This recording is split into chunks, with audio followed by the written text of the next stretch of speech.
Turning now to a wrap of your top stories of the day. CMPD needs your help finding this man. Take a look at your screen. 74-year-old Thomas Edward Harris was last seen yesterday around 1 p.m. at his home on Rockland Drive. He has dementia and diabetes.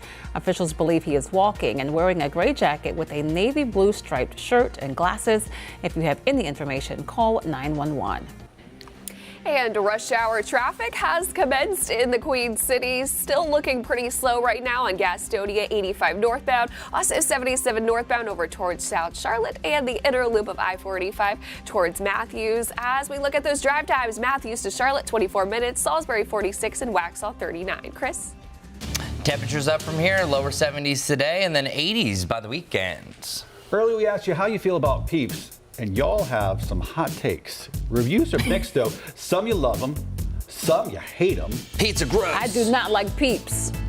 One person says they're cute, but you wouldn't want to eat them. Well, that's what they're for, I guess. Somebody said Peep, no. Yeah, I agree with you. Peep, no. That's good. One person says they like them with gravy and Peeps for breakfast. I hope you're kidding. What? They better be joking. That's a joke. I feel Has nauseous. to be. Yeah, right? All right. The news continues over on WCNC Plus. Get the latest breaking news, weather, and traffic. Take a look at us over there at 7 o'clock.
Streaming live right now at 7 a.m. here on WCNC Plus. Thanks for joining us. I'm Ben Thompson. And I'm Lisa Washington. Let's get to a check of your forecast now with meteorologist Chris Mulcahy.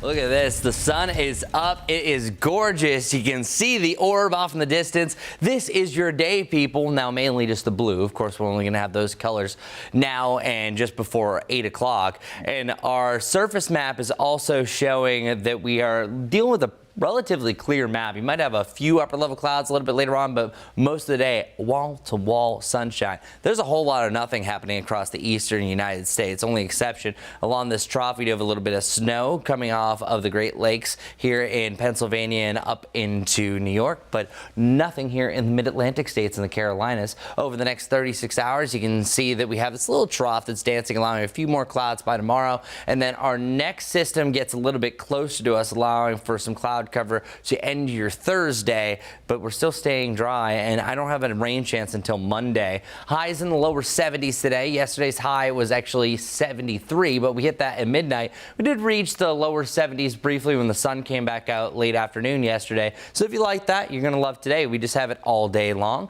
and you don't have to wait on the clouds to clear. If we actually had a sunnier day yesterday, we would have actually been able to get closer to 80 degrees, but instead it still wasn't too bad.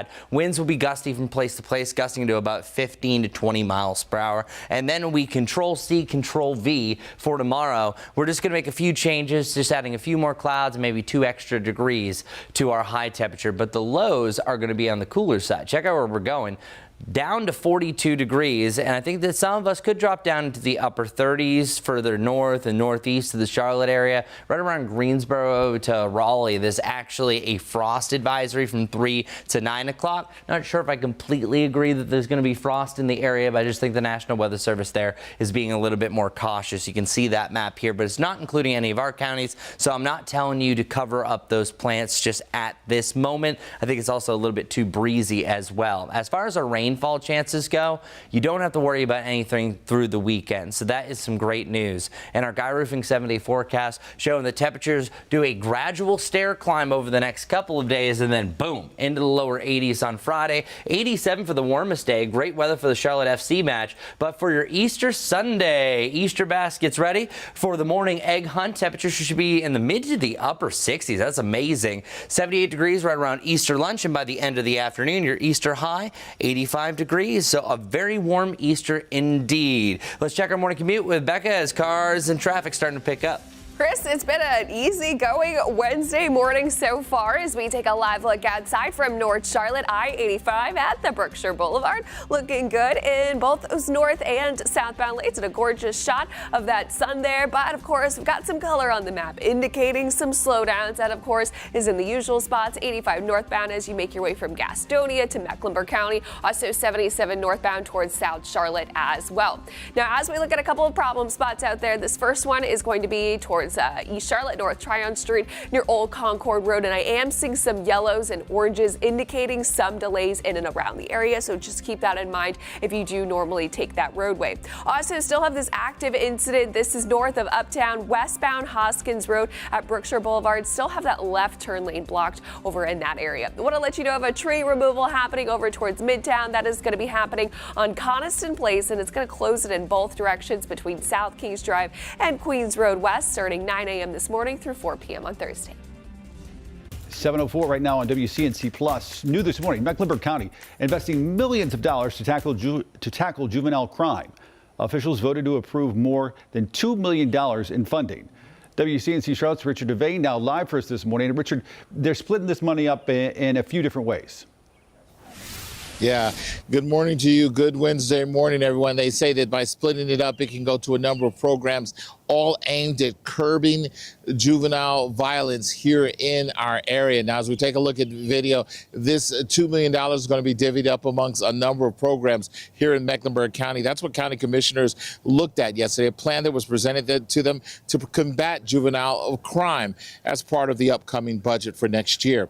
Using more than that $2 million of state-funded money. Among the key allocations, $240,000 going to the Charlotte Mecklenburg Police Department's Youth Diversion Program, which is designed to steer at-risk youth away from the justice system and into positive directions. Also, the McLeod Center will receive $219,000 to provide substance abuse treatment for youth, while Promise Youth Development will get $111,000 to fund mentorship programs. These initiatives will help support 12 programs countywide with the goal of reaching over 1,000 youths by the end of the fiscal year 2026. That's up from 794, I should say, served this year.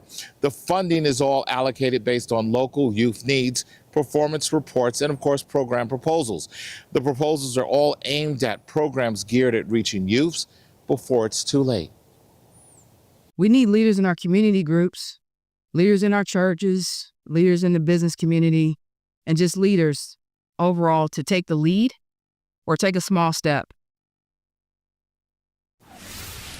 And again, the county manager will present the final budget proposal to county commissioners next month, and a final vote on the budget will take place on June the 3rd. We're right here in Mecklenburg County. Richard Devane, we'll send it back to you. All right, Richard, thank you. This morning, a man facing charges after he allegedly caused a violent crash that killed a 22-year-old. A judge denied bond for Gary Lackey Jr. this week, and records show this is not his first run-in with police. WCNC Charlotte's Tradisha Woodard spoke with a grieving mother who's questioning why Lackey was allowed to walk free.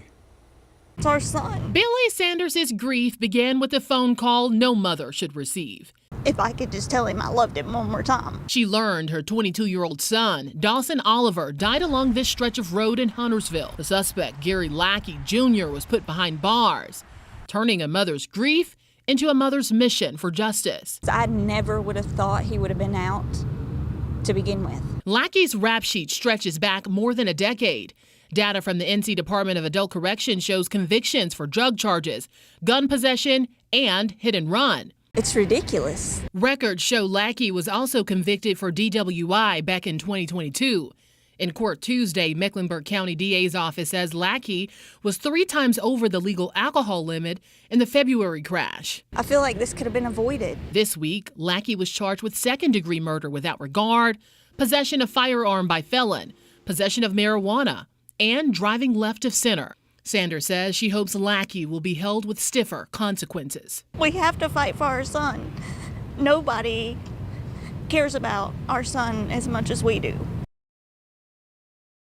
Tradisha Woodard reporting for us there. Lackey's next court appearance is May 2nd. A Teagle council member is being censured after a controversial social media comment Councilman Scott Shirley posted in response to an incident at a Fort Mill 7-Eleven, commenting, quote, "looks like a job for Kyle Rittenhouse." Rittenhouse was acquitted of charges in the deadly shooting of 2 men at a 2020 protest.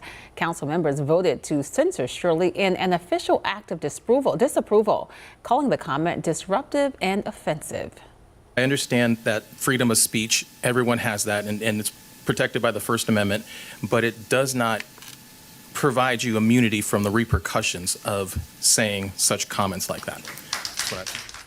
Shirley addressed the comment during the meeting, saying his comment was taken out of context and that he was in no way advocating violence. 7:08 right now on WCNC Plus. We've got live pictures right now over the U.S. Capitol this morning where a battle is brewing over the role of the federal government when it comes to deportation efforts.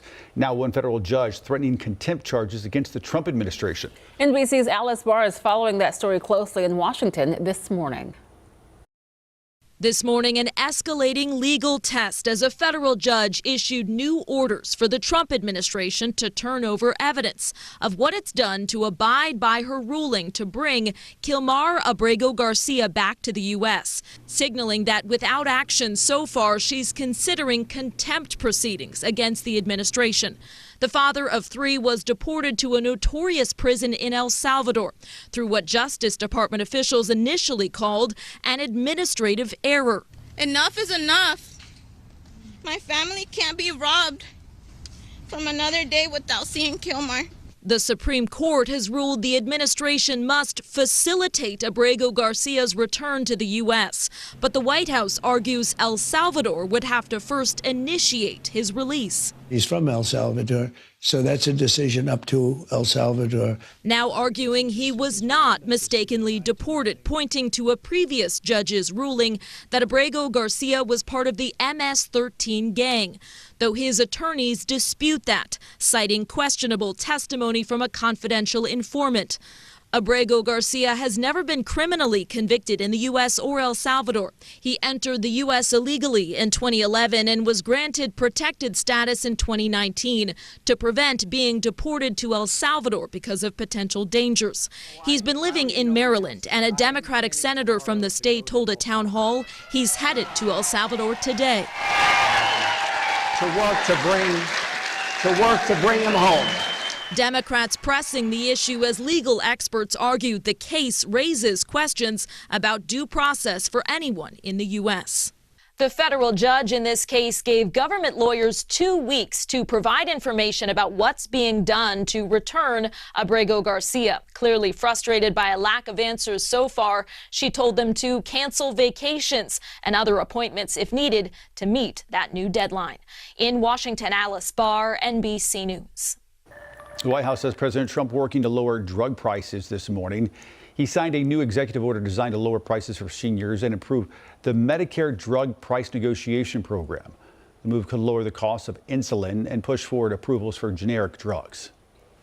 And it's time now to connect the dots when we make the news make sense. The number of children diagnosed with autism continues to rise, and so do the questions about why. More U.S. children are being diagnosed with autism than ever before. Let's connect the dots. New CDC data shows 1 in 31 kids are now on the autism spectrum. That's up from 1 in 36 just 2 years ago, and far higher than just a few decades ago. Experts say most of the rise is due to better screening and more awareness. Autism is diagnosed by watching how a child behaves, not through a blood test. It's a developmental condition that affects communication, learning, and social skills. But symptoms and severity can vary widely. That's why it's called a spectrum. Some groups are diagnosed more than others, especially boys and children of color. Despite years of research, scientists still don't know exactly what causes autism. They've ruled out vaccines, but are exploring factors like genetics, parental age, and environment. Health Secretary Robert F. Kennedy Jr. says he is launching a new major research effort with a goal to pinpoint causes by this coming September. And that's connecting the dots. Chances are you or somebody you know has been impacted by cancer. And now a new treatment is giving hope to thousands of patients fighting the disease. Reporter Mercedes McKay shows us the groundbreaking research underway at the University of Missouri.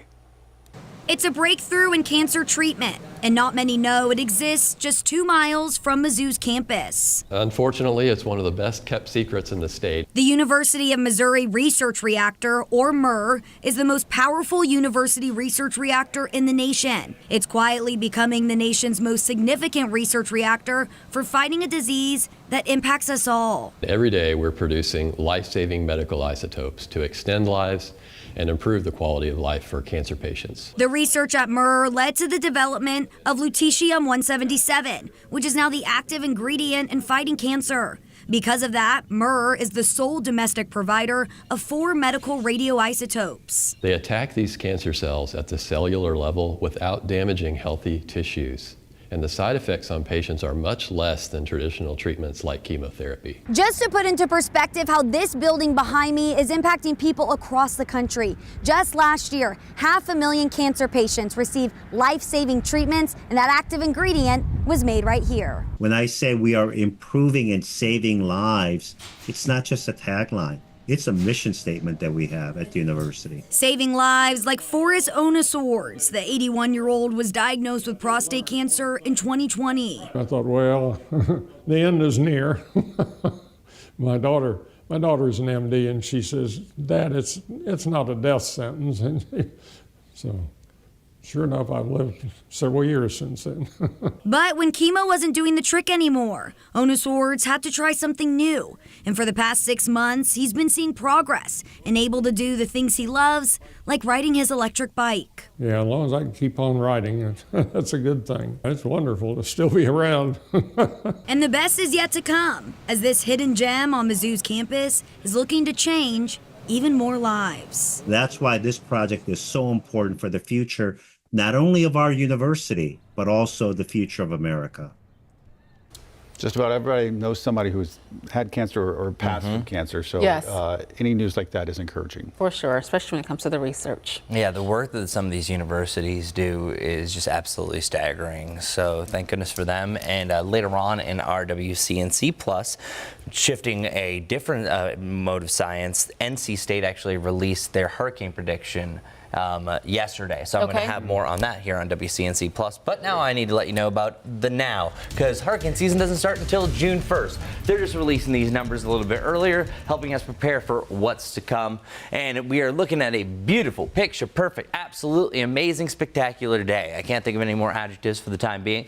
Beautiful blue skies is what you can expect all day long. Barely a cloud in the sky. And look at that sunshine now starting to illuminate Charlotte Motor Speedway. Every camera we have across our Mr. Sparky Carolina Camera Network looking absolutely amazing. Great day for some zoomies. That's what Bubba loves to do. So Bubba was our dog of the day over on WCNC. And we're looking at temperatures to be either side of 50 degrees over the next hour or so. Then we warm up through the 50s, reaching the 60s by 11, mid 60s by 1 p.m. and then boom into the lower 70s to end the afternoon. By the way, every day around 6:25, I have a different dog of the day here on our airwaves. So if you want to make your dog of the day, it's easy. All you have to do is scan that QR code. All right, we're moving on. We are looking at a beautiful shot here on a Speedway camera, a little bit closer up, zoomed in. Temperatures right around 70 degrees by 3 to 6 o'clock. Slight wind chill today because those winds are out of a chillier direction, so it will make it feel a little bit cooler. Bearable, though, as long as that sunshine's going to be out. A cooler day up in the mountains, though. Usually whenever you have a cold front like this, it's a bigger impact the higher you go up, because those winds definitely make you feel a whole lot cooler. And winds will be a little bit stronger there. Not wind advisory status, because you had chances of gusts up to 50 miles per hour yesterday. It's mainly a range about 15 to 20 here in Charlotte, 25 to 30 the higher you go up above 3,000 feet. But as long as those winds are blowing around and we're at this time April, it's going to be a high pollen forecast, especially for oak, sycamore, and pine. Those are the big three right now. Later on this evening, the winds start to settle down a little bit. If you're going to the Knights game, it's Bark in the Park. What a great way to spend your Wednesday. We had a great time when Larry threw out the first pitch a few days ago. I even saw Scout there, the most famous dog I know. Temperatures in the mid-30s overnight tonight in the mountains. This is actually going to be the coldest night ahead, right around 40 degrees for Lenore, Morganton, over to Hickory, down to the lower 40s across the Charlotte area. We are outside of the frost criteria, so I'm not concerned for your plants, but this will be the coldest by far. 43 degrees in Chesterfield and Lancaster as well. For our extended forecast, Guy Roofing 7-day forecast, you can see temperatures on the rise. 83 by Friday, 87 on Saturday, and Easter Sunday, certainly warm. It's going to be a warm Easter egg hunt, and then once you get into next week, we're dealing with more clouds.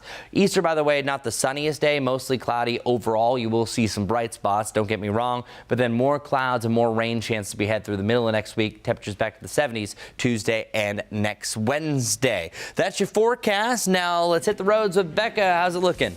Chris, looking pretty good out there. Of course, we'll have great weather for those spring breakers, but also pretty good traffic. Of course, Charlotte Mecklenburg County schools are on spring break this week, so that is why traffic is not nearly as heavy and dense, if you've noticed that in the morning and even afternoons. Big picture, though, still seeing some slowdowns in the usual spots. 77 northbound in South Charlotte, inner loop of I-485 towards Matthews, and of course, Gastonia on 85 northbound. Here are the newest incidents that I'm watching. Crash being reported south of Uptown Randolph Road at Colonial Avenue, seeing those slowdowns especially on Randolph Road. Then we have reports of a disabled vehicle on W.T. Harris Boulevard near Independence, and this one, traffic lights not working. That is at the intersection of W.T. Harris Boulevard at Idlewild Road. You'll want to treat this as a four-way stop. 18 right now on WCNC Plus, and the search is on for a team of thieves who tunneled into a downtown Los Angeles jewelry store. As Darsha Phillips reports, they got away with millions of dollars in stolen merchandise. Thieves tunneled into a jewelry store. The large hole found in a back office. Likely took weeks to dig out, according to the owners of Love Jewels, a family-owned shop in downtown Los Angeles. They probably went in there every night, slowly dug it until there was enough room for them to get in.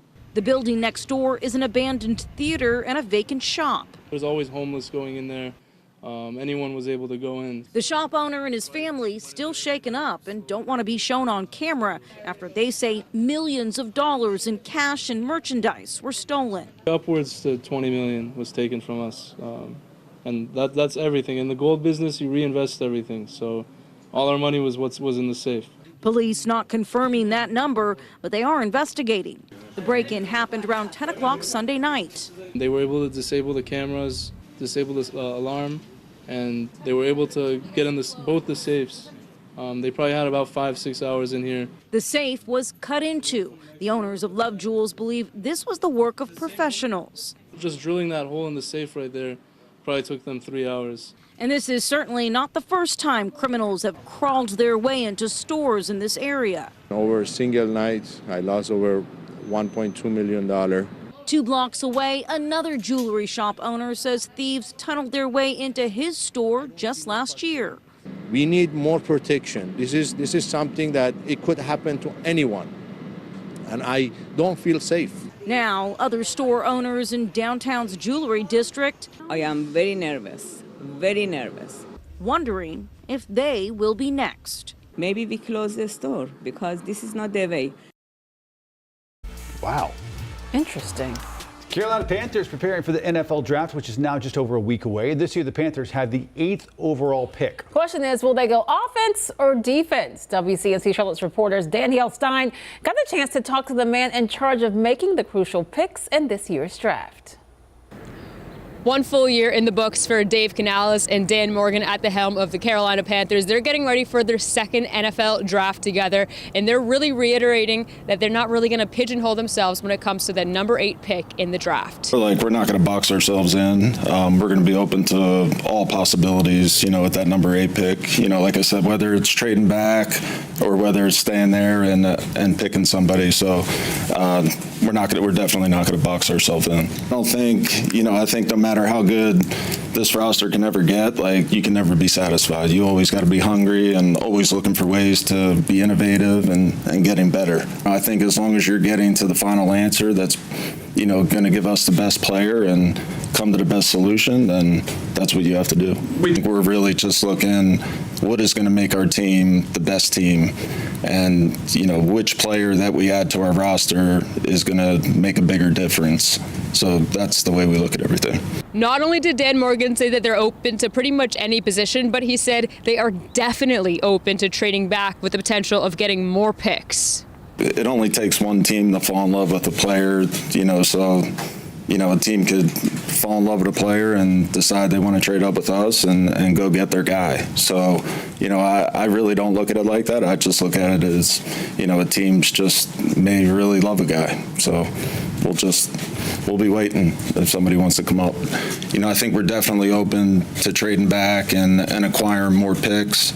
I think we're going to be open to all possibilities, let's put it that way. Dan Morgan also did say that they were very happy with what they were able to do during free agency, which also does add some of the holes that they were looking to fill on this Panthers roster heading into the next year. But Thursday will be the first round of the NFL draft, and we're going to have, of course, all the coverage right here on WCNC. At Bank of America Stadium, Danielle Stein, WCNC Charlotte. Good news for American Airlines customers. The airline will begin offering free Wi-Fi starting next year. After testing the service on flights last month, American will officially offer the service beginning next January. But here's the thing, you gotta be a member of its Advantage loyalty program, meaning you have one of those credit cards. The move follows similar moves by JetBlue, Delta, and United. It'll be nice to have. I think that's a good thing. Good way to spend your time. For sure. More time online. Just what we need, right? Right. Well, new this morning, imagine walking through Charlotte Douglas without a boarding pass or even having to check in for your flight. That could soon be a reality in airports around the world. Right now, European aviation leaders are pushing to eliminate boarding passes and check-in. Instead, passengers use a digital travel credential in your phone, and your face would become your ID. The system could roll out in the next 2 to 3 years, but require major airport upgrades here in the States.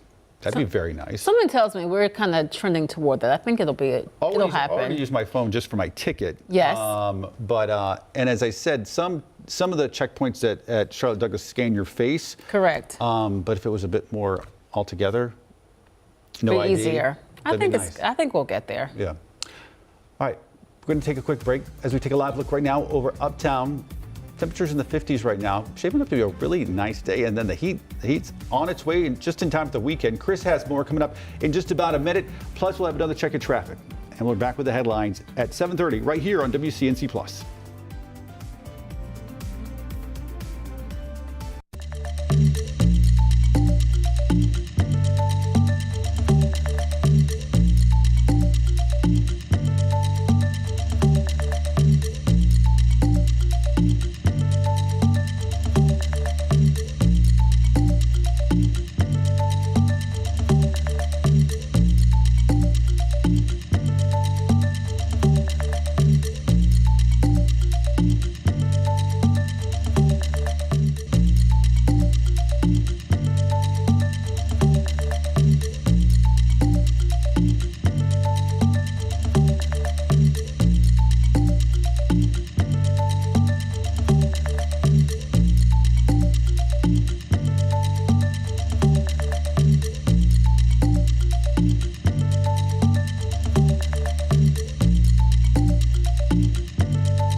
Well, good morning, everybody. It is a colder morning compared to what we've been doing the last couple of mornings.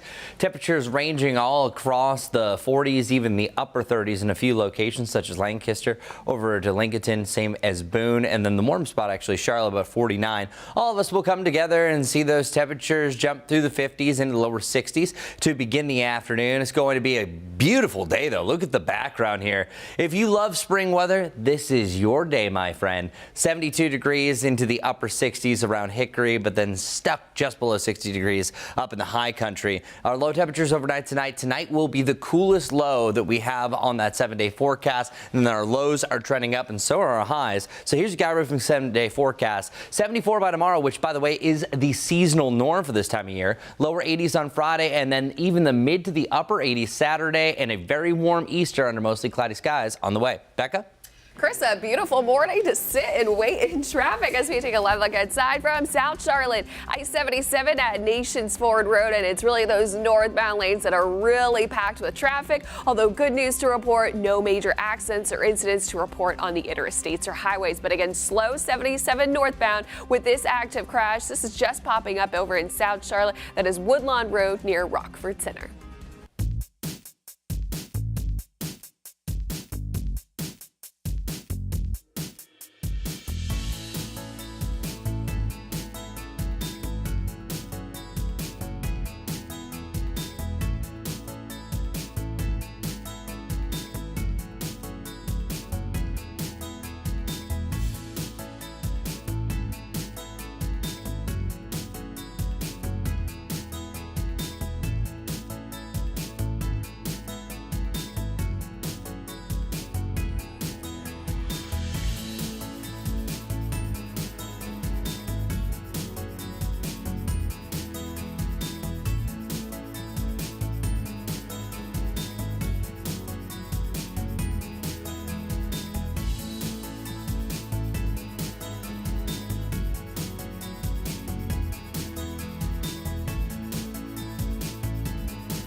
coming live right now at 7:30 on WCNC Plus. I'm Ben Thompson. And I'm Lisa Washington. This morning, a bill is moving forward in the North Carolina House that would give some parents a say in which books are in school libraries. WCNC Charlotte's Destiny Richards now live with us here in studio. And Destiny, this could mean some pretty big changes. That's right. House Bill 636. It's also called the Promoting Wholesome Content for Students Act. It could significantly change how books are reviewed and approved for public school libraries. Under the bill, any school library book can be challenged if 10 or more written objections are submitted by parents, teachers, or residents. A committee of 5 parents and 5 school staff would review the book, but the school board has the final say. The bill targets books with sexual content or material considered pervasively vulgar. Titles like The Perks of Being a Wallflower, Beloved, Slaughterhouse-5, and Wicked have already been flagged by a North Carolina advocacy group. Supporters say the bill gives parents a stronger voice in protecting students, while opponents argue it opens the door to censorship. This is in fact book banning and a very slippery slope, because what you define as wholesome may not be the same for me. This isn't about politics, and it certainly isn't about banning books. It's about working together, parents, educators, and community members, to ensure our schools are safe. The bill would also require schools to post all library materials online, keep a public list of rejected books, and screen book fair content in advance. It even opens the door for parents and residents to sue school districts, seeking up to $5,000 per violation. House Bill 636 has cleared the Education Committee, but still has a long way to go before becoming law. Ben. All right, Destiny, thanks. Happening right now, evacuations underway up in McDowell County as crews battle a growing wildfire. We got an update from emergency crews a few hours ago, and they tell us the fire has burned 175 acres, and it's what they call 0% contained. That means the fire is burning out of control at this point. County officials say it started along Armstrong Creek Road, just off State Highway 226. WCNC viewer actually sent us this photo of the fire from McDowell High School. Evacuations in place for all homes on Wild Acres Road. That's near Little Switzerland. Expecting to get another update this morning, coming up in about an hour and a half at 9 a.m. Yeah, and speaking of, it's a gorgeous day today. It's still going to be breezy on and off, but it's not a good idea to burn. We're not under a technical burn ban, but it's still super dry. Most of our area is actually under a moderate drought now, so just be advised when you're grilling, anything that has to do with fire, anything hot. Current temperatures, not hot, not warm, to say the least. 39 degrees in a few spots, Boone, Lincolnton, Lancaster, and then we are wide range by about 10 degrees across our area. We'll all start to come together here soon, and all of us collectively are much colder than we were 24 hours ago. 24 hours ago, we were still pretty mild. That cold front hadn't officially really rolled through yet, so that's why we have such a big impact, a big change by about 10 to 20 degrees on average. But Shelby, you are 23 degrees colder at this time yesterday. All day sun, so it's going to be a beautiful day with limited clouds. Less breezy, but still some gusts up to about 20 miles per hour. And then we copy and paste the same day for tomorrow, just a cooler start to the morning, even a little bit warmer. Charlotte Motor Speedway, alas, we got sunshine and barely a cloud today. You have a little trough off towards the north, and all that is that dashed line. That means it's an area of low pressure, and oftentimes when it's in place, it can either lead to an amplified rain shower or just an increase of cloud cover. I think we are going to see that slightly, but the big thing is we have a big old high pressure system that's going to hover around the area over the next couple of days, so we're not expecting a lot of clouds. That'll push its way further off towards the east. We'll see a few more clouds as we work our way into your late Thursday, but today and tomorrow, most of the hours look to be perfectly clear. That's what I'm talking about, and no rain chances until early next week. High temperatures today, the lower 70s, and yesterday we did pop back into the 70s briefly to end the day. Our actual high was hit at midnight, 73 degrees, so very similar to end the day. Enjoy it. Overnight tonight, we're expecting our coldest low down into the lower 40s, with those winds becoming still. Coming up, I'll talk more about the rain chances, your full Easter forecast, but first, we have to get with Becca and to see what's going on for our morning commute. And I will start with the good news, and that incident on Hoskins Road at Berkshire Boulevard, that has completely cleared, so you will not have to worry about that for that morning commute. But what you will have to worry about if you are in York County and you normally take I-77 northbound to get into Mecklenburg County, keep in mind it is very dense out there, and that is at the bottom left-hand side of your screen there. All those backups, those are the normal slowdowns for this time of day, so no accidents to report right now. Matthews to Charlotte, 28 minutes. Salisbury up to 57. Waxhaw looking at 39 minutes, and a drive time from Belmont to Charlotte about 24 minutes. Here's big picture, 77 northbound, of course, one of the slow spots, as well as 85 northbound as well, with a couple of new incidents out there, including this one in South Charlotte. That is Woodlawn Road crash being reported near Rockford Court, and then over towards East Charlotte, got that crash on Randolph Road at Colonial Avenue, and then over towards Southeast Charlotte, traffic lights are not working. That is W.T. Harris Boulevard at the intersection of Idlewild Road. Turning now to your national headlines, the suspect is in custody this morning after a shooting at a Texas high school. The gunman opened fire inside Wilbur Hutchins High School near Dallas yesterday. 4 students were injured, including 3 with gunshot wounds. Parents and students say this is the second shooting at that high school in just 2 years. Because this is going on too much at this school. Last year, my oldest son was a senior here, and it was a shooting. Now he's here, same thing going on. It's ridiculous. It's ridiculous. According to officials, the patients range in age from 15 to 18. A motive for the shooting and the suspect's age are still unclear this morning. The future of Social Security is taking center stage this morning. Democrats nationwide addressed their concerns in what they call a Social Security Day of Action. Charlotte Congresswoman Alma Adams is among the Democrats raising concerns, and WCNC Charlotte Kaylin Hagwood caught up with her at yesterday's rally. Across the country, House Democrats are taking aim at the Trump administration and threats they say Republicans pose to Social Security. This is a Republican agenda. It's awful, it's abusive, and we can do something about it, but we need the public to stand with us. Charlotte Congresswoman Alma Adams among those accusing the administration of putting families at risk after around 7,000 Social Security jobs were cut in a push by DOGE to reduce fraud and modernize the federal workforce. Staff depletions are already causing problems. We have longer wait times. Nobody can get through on the phone. We have slower claims processing.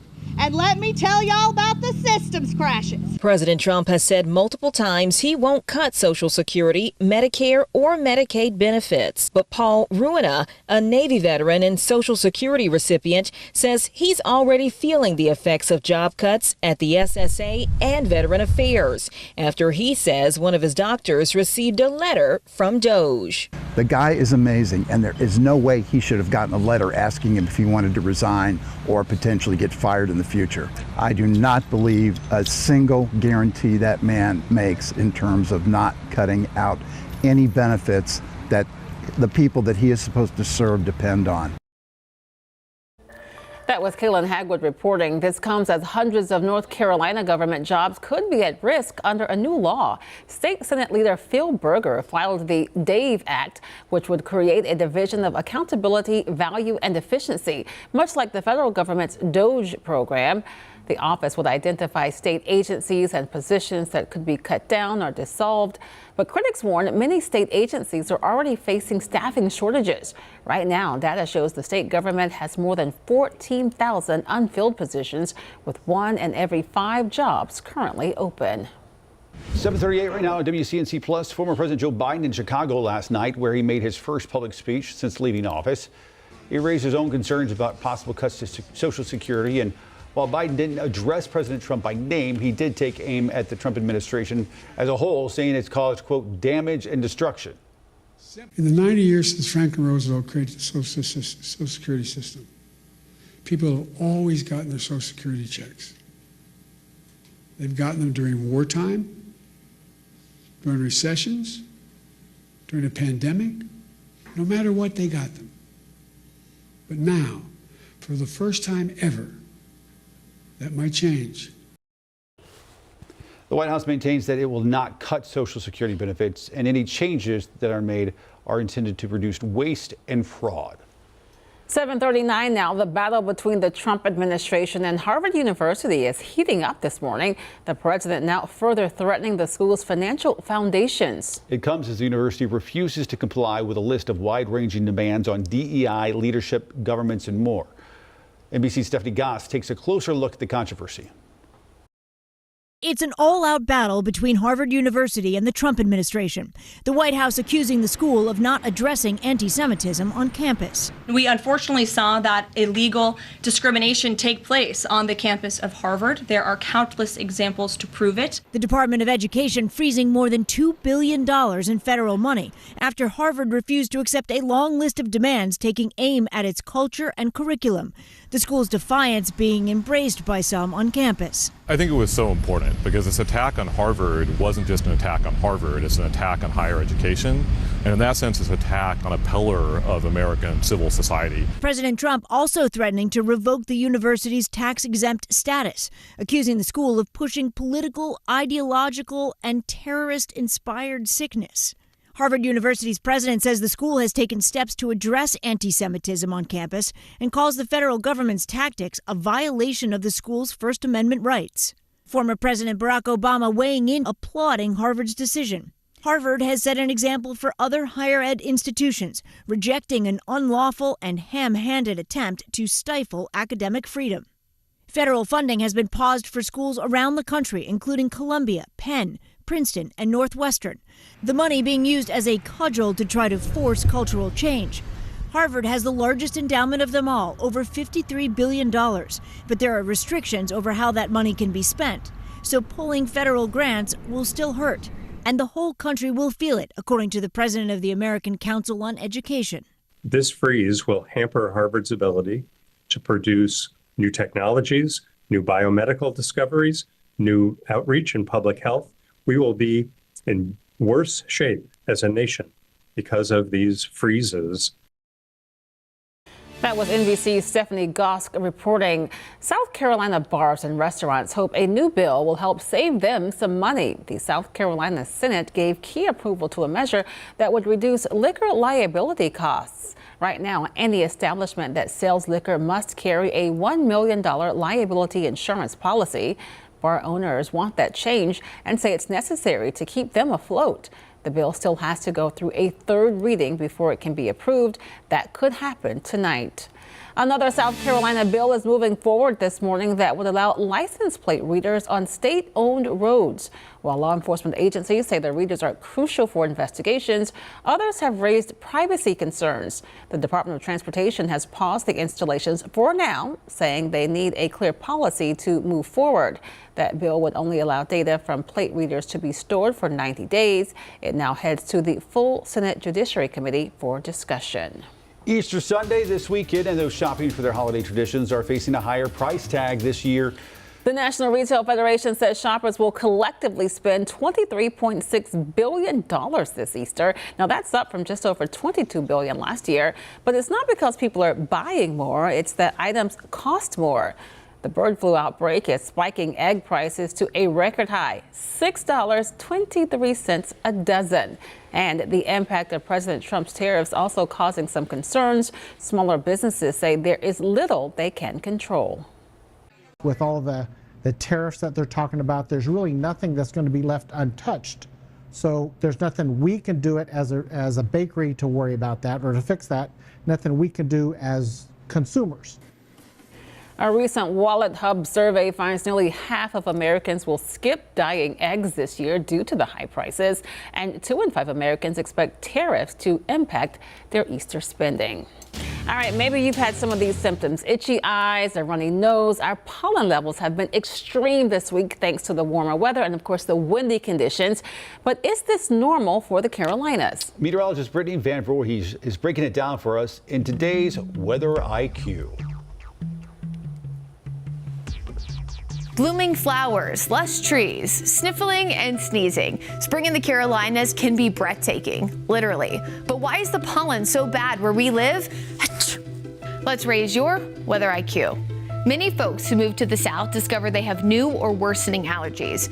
One factor is our longer growing season, which results in more exposure. A warmer start to the year can also cause an explosion of pollen early, but it doesn't end early. There's also a larger exposure to different types of pollen. For example, tree pollen is worse in the spring, while grass pollen hits its peak during late spring and early summer. Weed pollen, especially ragweed, is dominant through summer and early fall. Then during the winter months, mold is our biggest allergen, largely due to more people spending time indoors. Bigger cities like Charlotte can also have a worse allergy season due to pollution. Pollution releases carbon dioxide, which feeds plants and in turn can create more pollen. This is why you may notice big cities have higher rates of asthma and allergies. The urban heat island effect already increases our risk of ground level ozone impacts, which exacerbates the issue. Folks in the South are also subjected to more allergens when we have a warmer winter. Warmer weather doesn't just prolong the pollen season, but it also prevents plants from dying or becoming dormant, allowing us to be exposed all year long. With your Weather IQ, I'm meteorologist Brittany Van Voorhees. I know it really bothers some people, but I take that pollen over snow any year. Any year. I don't know. It depends on how bad it is. Really? Yeah. Well, I don't have like the pollen allergies that Ben has to suffer through, but I don't know. Well, I would take a snow that we get here in Charlotte because it's barely anything else the next day. If you're talking about a northeastern, take pollen any day. Bring on the pollen. I mean, I take a Zyrtec every day, so I'm honestly not really bothered by it. But it's that yellow stuff all over. You can't have nice things right now.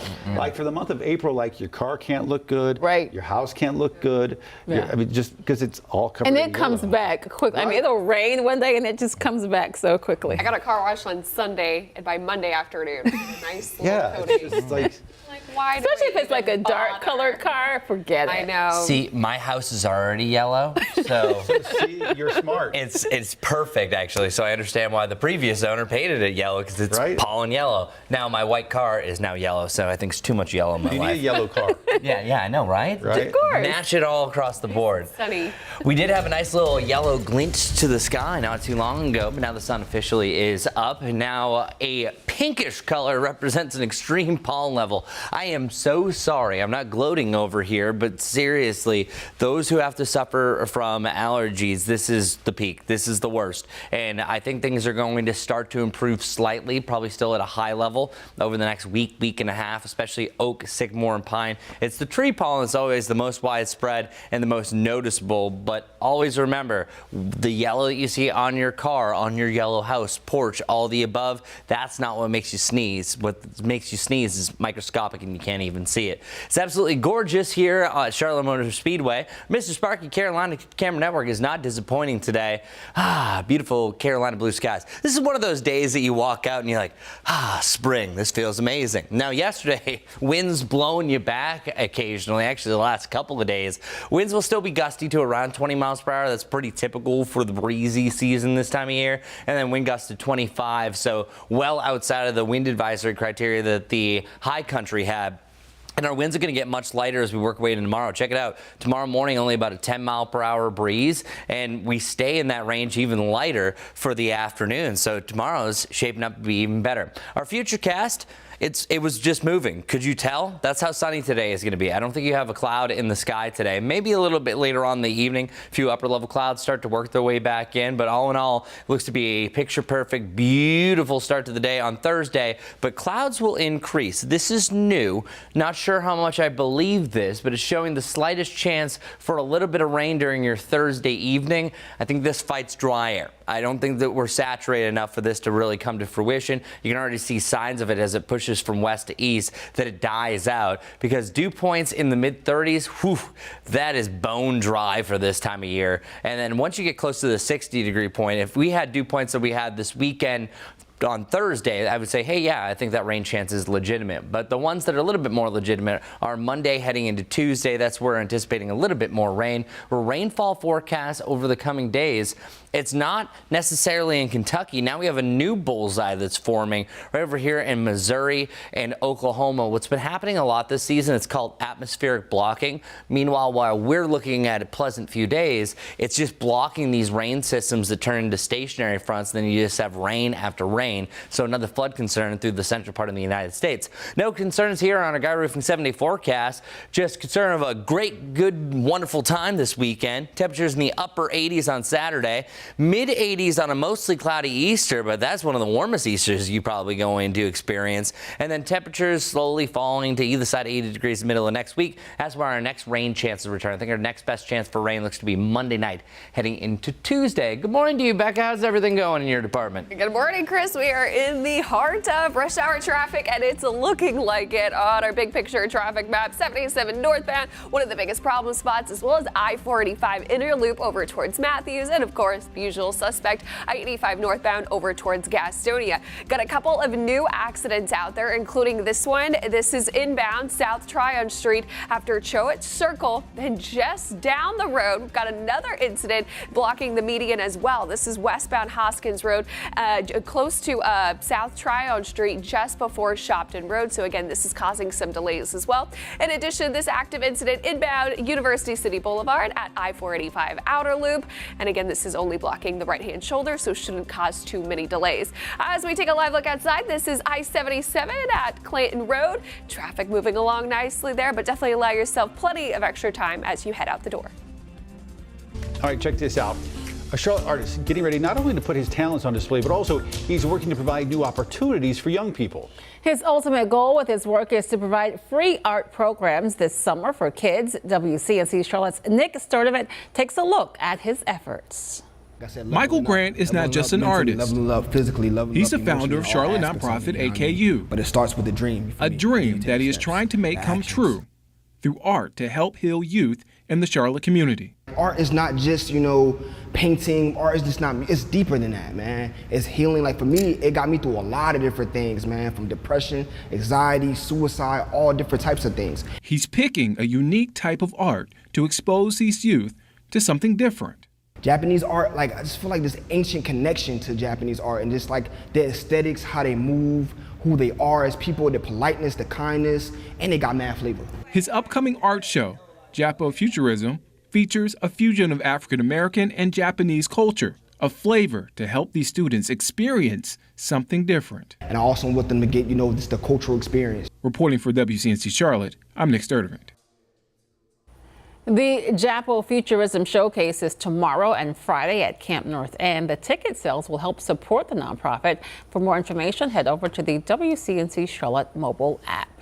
Check this out, a big honor for rapper, actor, producer Ice Cube, getting to place his hand and footprints in the famed cement out of the TCL Chinese Theater in Hollywood.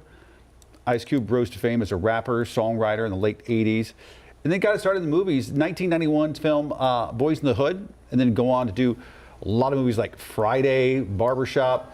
Ice Cube says movie making really fueled his passion as an artist. To be a part of Hollywood in any way, shape, or form wasn't even really a dream come true. It was just a magical thing. I was basically discovered, and then I fell in love. I got what's called the movie bug. I've always given 110% to whatever I was doing in what rappers call the movie game. It was never a game to me. It was always something that I was very appreciative to be a part of, because there's no greater canvas for artists than a movie screen. According to Variety, Ice Cube has reached a deal to write and star in a new Friday movie called Last Friday. It will mark the fourth entry in the comedy series and the first in over 20 years. Festival season is underway, and we are just a little more than 2 weeks away from Charlotte's own Love and Life Music Festival. This morning, even more names are being added to the lineup. We now know that Alex Warren, DJ Jazzy Jeff, and Rosama will be hitting the stage. They join a list headlined by the Dave Matthews Band, Gwen Stefani, and Pitbull. The festival is scheduled from May 2nd through the 4th. Speaking of festivals, we are learning that one of the most popular ones is making fans put their finances on the back burner. A new report shows the majority of Coachella attendees use payment plans in order to afford the passes. The 3-day event starts at $650. Add in travel. You got to have special outfits, of course. Yeah. Hotels, transportation. It's costing the attendees lots of money, putting them in debt. Reports show that some attendees juggling up to 5 festival payment plans at once. It might come to a shock to some people. You don't have to go to these things. What? I know. Hot take there. Tell that to an 18-year-old, though. Going into debt because of them is crazy. I think what happens, though, people don't realize with the buy now, pay later, okay, so I can just pay for part of my admission there. But then there are all those other things that you mentioned. So it really makes the costs add up, and maybe they don't factor all that in or think about all that as much. Because once you sign up for it, you're in now. You got to follow through. I'm going to sound like an old man. I say that from the onset. But I do feel like there's a generation that I think you and I were part of, you two maybe, that there was an idea of delayed gratification. Oh, for sure. In your 20s and 30s. Yes. Like you pay your dues, and then in your, later in life, it's going to pay off. And I feel like it's reversed now. And now it's instant gratification. Right now. Yeah, it did look fun, but I don't think it's worth it for the price, the lines, the camping. And listen, if you're young and wealthy, if you're 25 and wealthy, good for you. Do it. Very true. I don't think that. I was not. Yeah, neither. Right? Right. All right, we're going to take a quick break, but you keep it right here so you can only get this at WCNC Plus. We're going to have another update on the weather and traffic, and then we'll have your news headlines at the top of the hour.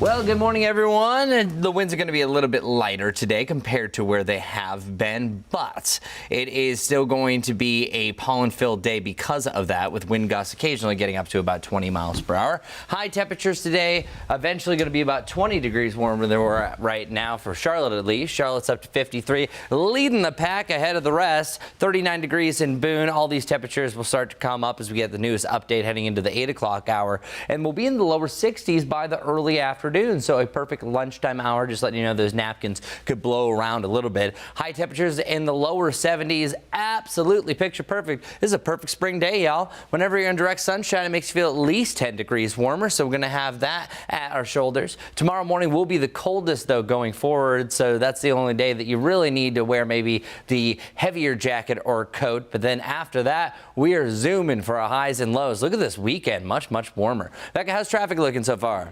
Not zooming, Chris. Outside right now, 77 northbound still going to be one of the slow spots out there, as well as the inner lip of I-45 towards Matthews, and of course 85 northbound over towards Gastonia. Got a couple of incidents out there, especially on inbound South Tryon Street. This is just after Choate Circle. Median is currently blocked. Then just down the street, another incident being reported. This is just before Shopton Road, so this area you'll definitely want to avoid.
streaming live right now at 8 a.m. right here on WCNC Plus. I'm Ben Thompson. And then Lisa Washington, Mecklenburg County is investing millions of dollars to tackle juvenile crime.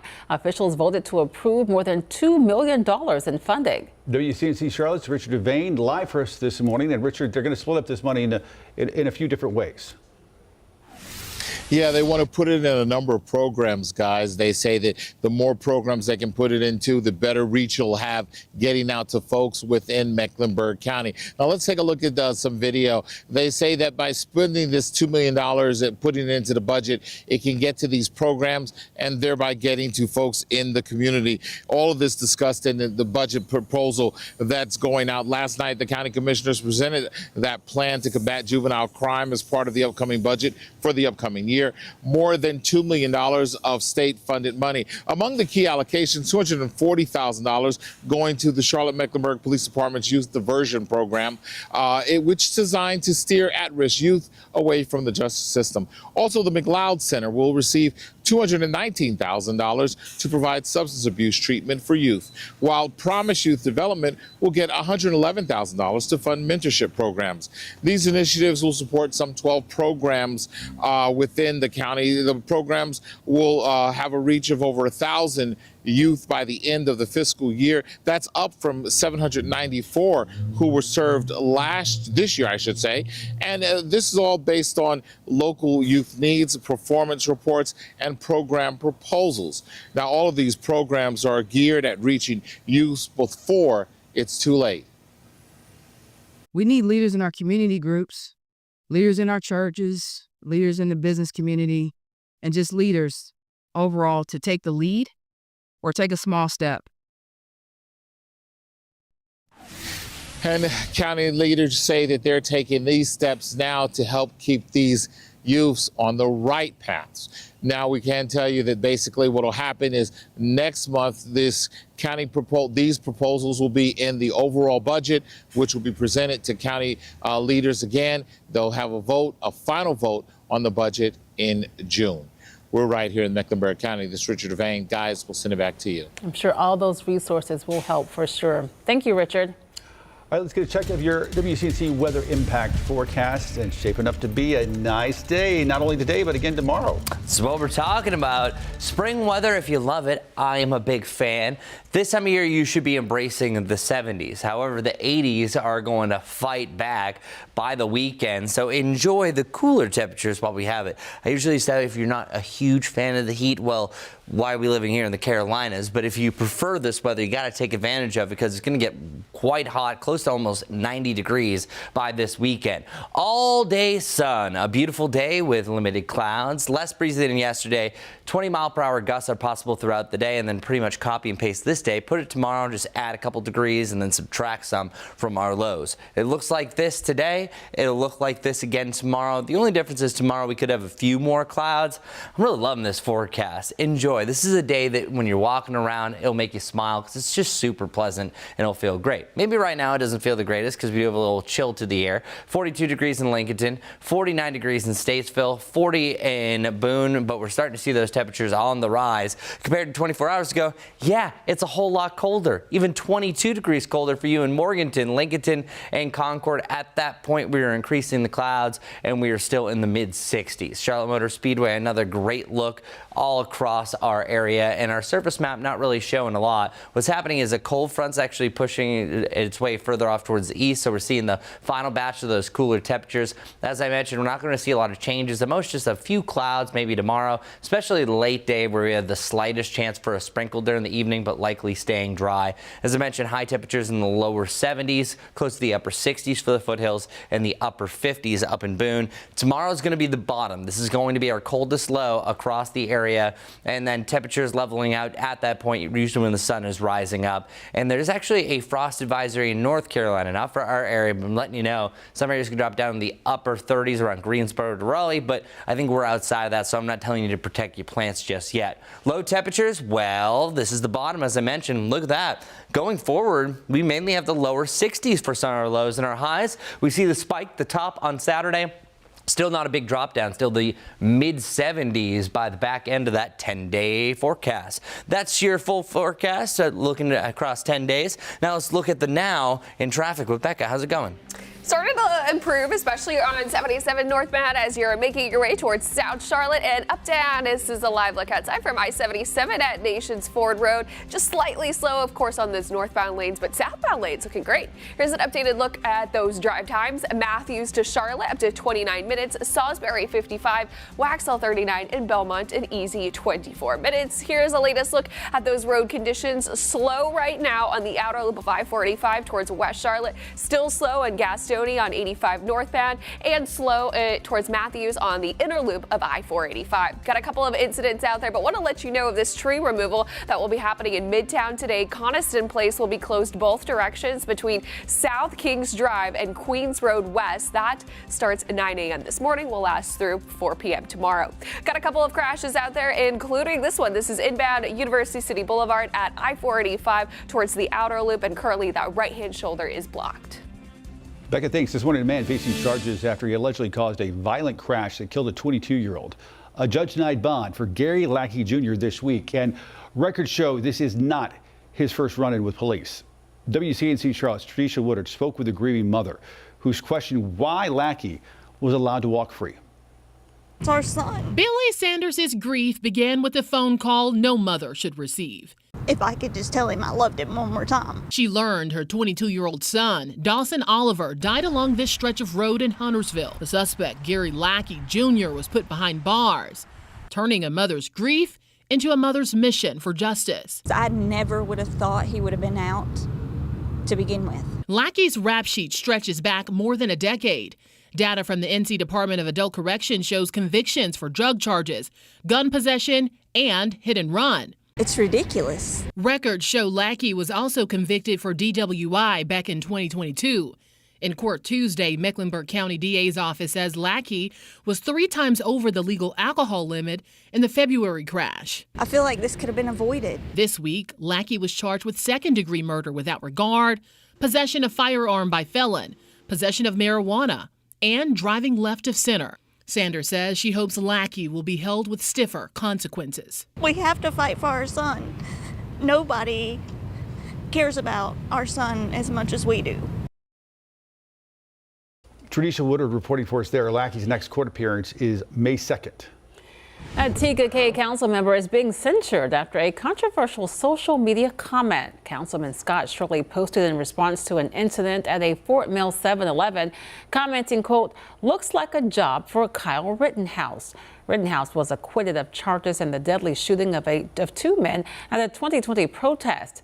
Council members voted to censor Shirley in an official act of disapproval, calling the comment disruptive and offensive. I understand that freedom of speech, everyone has that, and it's protected by the First Amendment, but it does not provide you immunity from the repercussions of saying such comments like that. That's what I think. Shirley addressed the comment during the meeting, saying his comment was taken out of context and that he was in no way advocating violence. 8:08 right now on WCNC Plus. Live pictures right now over our nation's capital this morning, where a battle is brewing over the role of federal government when it comes to deportation efforts. Now, one federal judge threatening contempt charges against the Trump administration. NBC's Alice Barr is following that story closely in Washington this morning. This morning, an escalating legal test as a federal judge issued new orders for the Trump administration to turn over evidence of what it's done to abide by her ruling to bring Kilmar Abrego Garcia back to the U.S., signaling that without action so far, she's considering contempt proceedings against the administration. The father of 3 was deported to a notorious prison in El Salvador through what Justice Department officials initially called an administrative error. Enough is enough.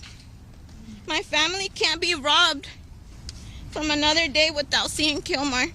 The Supreme Court has ruled the administration must facilitate Abrego Garcia's return to the U.S., but the White House argues El Salvador would have to first initiate his release. He's from El Salvador, so that's a decision up to El Salvador. Now arguing he was not mistakenly deported, pointing to a previous judge's ruling that Abrego Garcia was part of the MS-13 gang, though his attorneys dispute that, citing questionable testimony from a confidential informant. Abrego Garcia has never been criminally convicted in the U.S. or El Salvador. He entered the U.S. illegally in 2011 and was granted protected status in 2019 to prevent being deported to El Salvador because of potential dangers. He's been living in Maryland, and a Democratic senator from the state told a town hall he's headed to El Salvador today. To work to bring him home. Democrats pressing the issue as legal experts argued the case raises questions about due process for anyone in the U.S. The federal judge in this case gave government lawyers 2 weeks to provide information about what's being done to return Abrego Garcia. Clearly frustrated by a lack of answers so far, she told them to cancel vacations and other appointments if needed to meet that new deadline. In Washington, Alice Barr, NBC News. The White House says President Trump is working to lower drug prices this morning. He signed a new executive order designed to lower prices for seniors and improve the Medicare drug price negotiation program. The move could lower the cost of insulin and push forward approvals for generic drugs. It is time now to connect the dots when we make the news make sense. The number of children diagnosed with autism continues to rise, and so do the questions about why. More U.S. children are being diagnosed with autism than ever before. Let's connect the dots. New CDC data shows 1 in 31 kids are now on the autism spectrum. That's up from 1 in 36 just 2 years ago, and far higher than just a few decades ago. Experts say most of the rise is due to better screening and more awareness. Autism is diagnosed by watching how a child behaves, not through a blood test. It's a developmental condition that affects communication, learning, and social skills. But symptoms and severity can vary widely. That's why it's called a spectrum.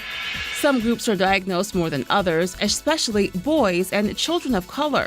Despite years of research, scientists still don't know exactly what causes autism. They've ruled out vaccines, but are exploring factors like genetics, parental age, and environment. Health Secretary Robert F. Kennedy Jr. says he is launching a new major research effort with a goal to pinpoint causes by this coming September. And that's connecting the dots. Just months after Princess Kate announced that she's in remission from cancer, the royal family is sharing a new video about her source of strength during the difficult health battle. NBC's Joe Fryer explains. Hello, sorry to break in. How are you all doing? Good? In a new video released by Kensington Palace, the Princess of Wales passionately embraces nature. I find it a very spiritual and very intense, emotional reconnection, I suppose, these environments. In the short film, Princess Kate shares her personal thoughts and connection with the environment with a group of young scouts. Not everyone has that same relationship, perhaps, with nature, but it is so therefore meaningful for me as a place to balance and find a sort of sense of peace and reconnection in what is otherwise a very busy world.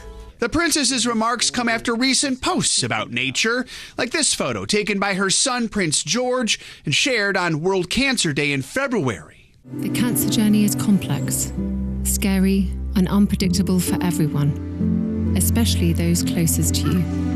Last year, in a video featuring the princess spending time with her family in the English countryside, she announced she had completed chemotherapy and would be returning to royal duties. What's changed in her language when she talks about getting out into nature is how it affects her very personally and spiritually. Getting close to nature, being out in nature, was something that helped her recovery. Despite recent health battles for Kate and the King, some members of the royal family are stepping back into the spotlight. Prince William and his son George seen last Wednesday at a soccer match in Paris, cheering on their team Aston Villa. That same week, King Charles and Queen Camilla met with the Pope during a 4-day state visit to Italy. Look how hill it is over here. The princess is now in remission from her undisclosed cancer and looking ahead to the future. when you come out. Joel Fryer reporting for us there. Switching gears to the forecast, starting to get an idea of what we might see this summer when it comes to hurricanes. Yes. No active hurricanes, but it's this time of year that a lot of local schools, now some of the front runners are NC State and Colorado State as far as predictions and just hurricane research. So NC State officially came out with their report yesterday, and it really aligns with the most recent average. So the 30-year average that we currently have, and that dates for 1991 through 2020, and the new 30-year average for our temperatures, hurricane season, all that data refreshes every 10 years. So in 2030, then we'll have a new average, but the one that we're going to be using for the time being over the next 5 years, average of 14 named storms. That's tropical storm to hurricanes. Hurricanes reaching 74 miles per hour or greater is an average of 7. Major hurricanes, that's category 3 or greater. So NC State calling for an average season, about 12 to 15 overall. Hurricanes right either side of that average, 6 to 8, and major hurricanes 2 to 3. Now, compared to last year we had all the right conditions. It was really quiet for a while,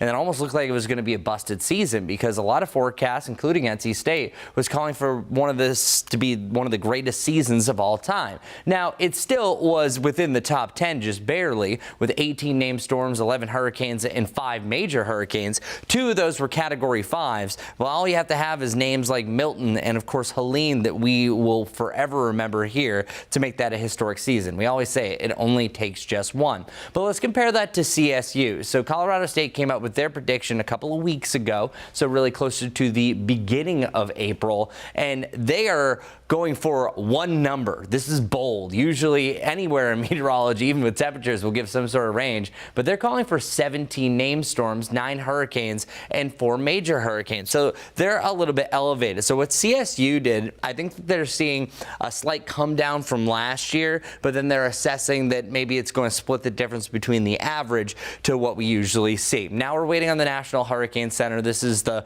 most awaited one, and last year they actually agreed a little bit more with NC State, and CSU had the highest totals overall with that average of 14, 7, and 3. So we'll see what happens with that. They typically do theirs about the middle to late part of May. And the National Hurricane Center, of course, waits really almost until the buzzer is almost beat right before our hurricane season officially starts on June 1st, which, by the way, hurricane season extends from June 1st until November 30th, but that doesn't mean you can't have a named storm before or after those dates. But we're not there yet, luckily.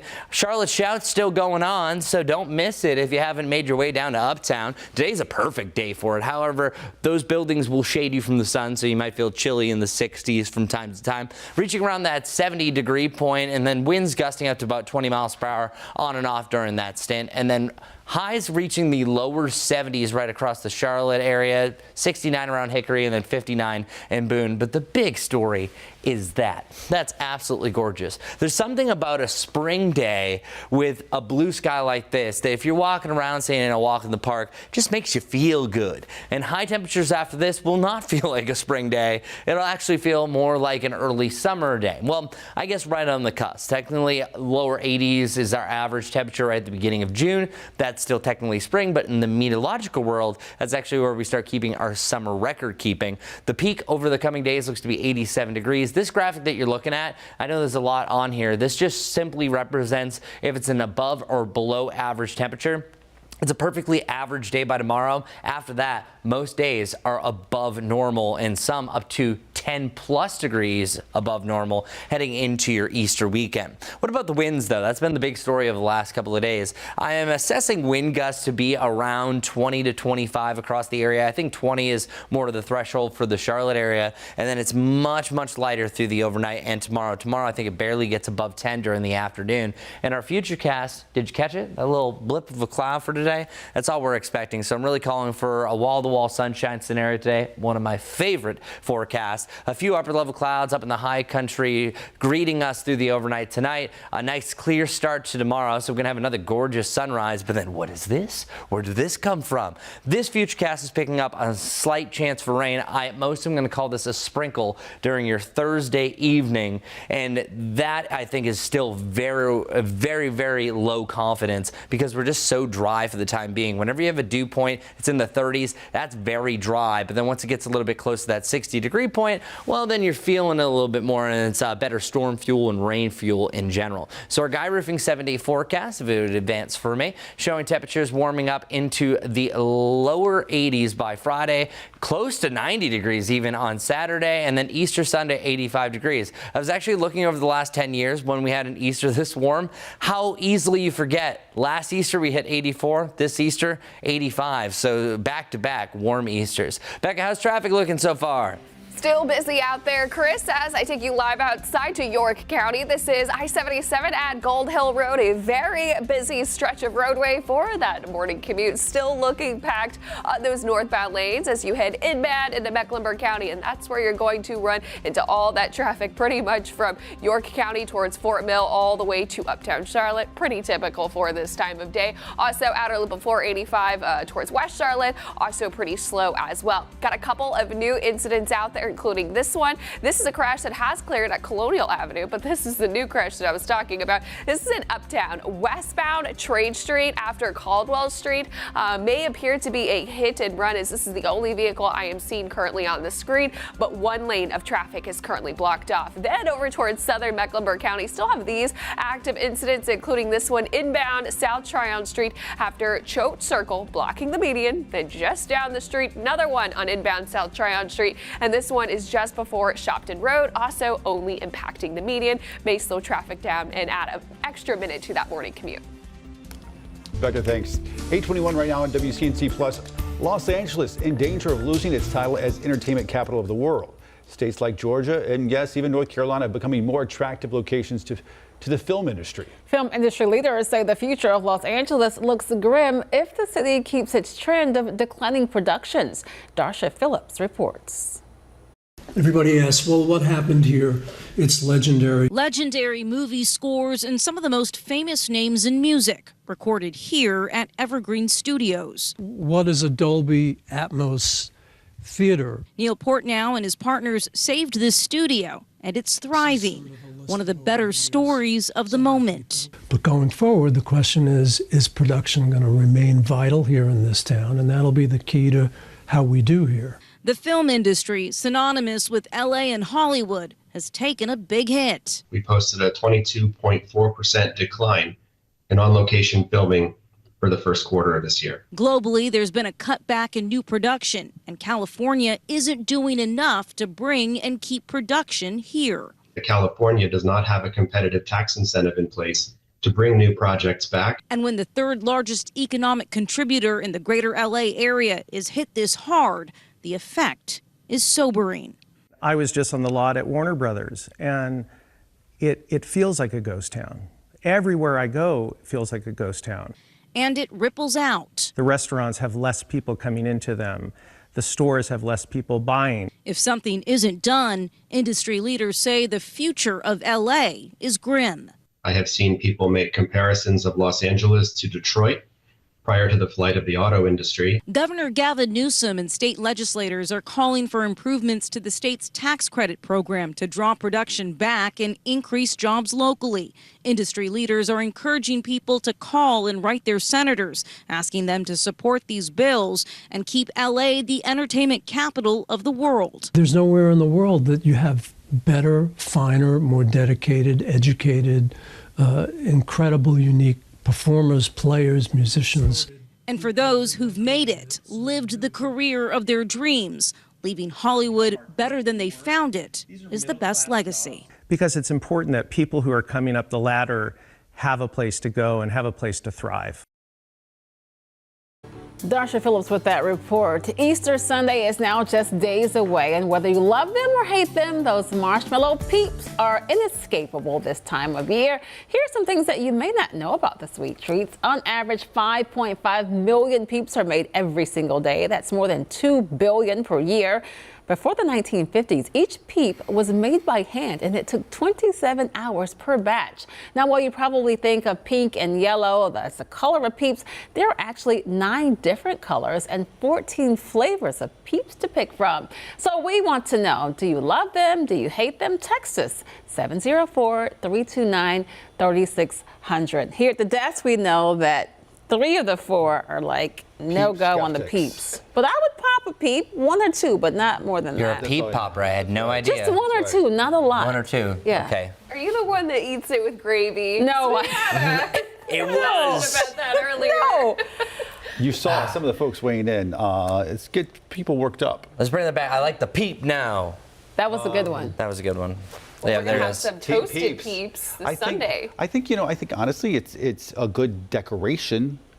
I don't. But they're not gross. Some of these peeps are gross. I don't think they're gross. I just think in limited doses. If you do not like an overwhelming amount of marshmallow and sugar, then it might be gross to you. I'm just saying. I do appreciate when I see them on like a cake or a cookie or something like that. Right, like it's that's cute. fun. Like that's, but then I would probably just take it off. Yeah. I do prefer the birds over the bunny ones, though, just by appearance, not to eat, because I'm not going to do that. That's fair. Yeah. That's fair. That's fair. Yeah. Okay. Yeah. All right, So, folks. glad we agree. While we discuss peeps, we are going to take a quick break as we take a live look right now over Uptown. Shaping up to be a real nice day out there. Chris has a check of your forecast coming up in about a minute, and we'll have a check of your morning commute as well with Becca. That's coming your way, and then a return to the headlines coming up at 8:30 on WCNC Plus.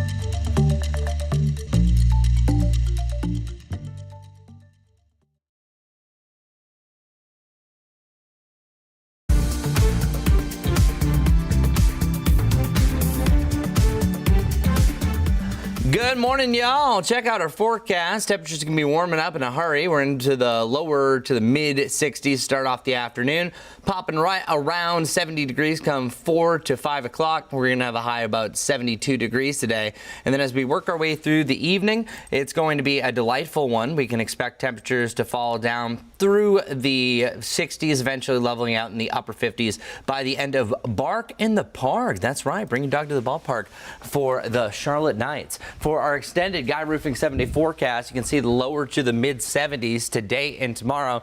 Really similar days the next couple of days. I think the only difference is it starts a little bit colder for your Thursday morning, and we maybe have a few more clouds by the end of the day. But other than that, pretty much the same day. Much warmer by Friday, though, as we started driving some warmer air. Even approaching 90 degrees. We're going to miss it, but still upper 80s on Saturday, and a very warm Easter on the way. So any cracked eggs are going to be very warm. Now let's hit our roads with Becca to check out our morning commute. And we're still in the thick of the rush hour traffic as we take a live look outside I-77 at W.T. Harris Boulevard. One of the spots that is doing well this morning, pretty much the opposite effect towards South Charlotte. But want to let you know of this newest crash that just hit my inbox. That is I-85 northbound at Billy Graham Parkway, where currently one lane of traffic is blocked off, and you can see the slowdowns associated with that crash. Again, that will likely add several extra minutes to that morning commute. Also, East Charlotte Albemarle Road crash at Harrisburg Road.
8:30 live right now on WCNC Plus. Thanks for joining us. Happening right now, U.S. Attorney General Pam Bondi, holding a press conference.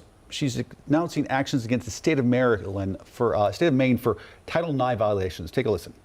This is from the Maine Attorney General to the Department of Education. We will not sign the resolution agreement. We do not have revisions or a counterproposal.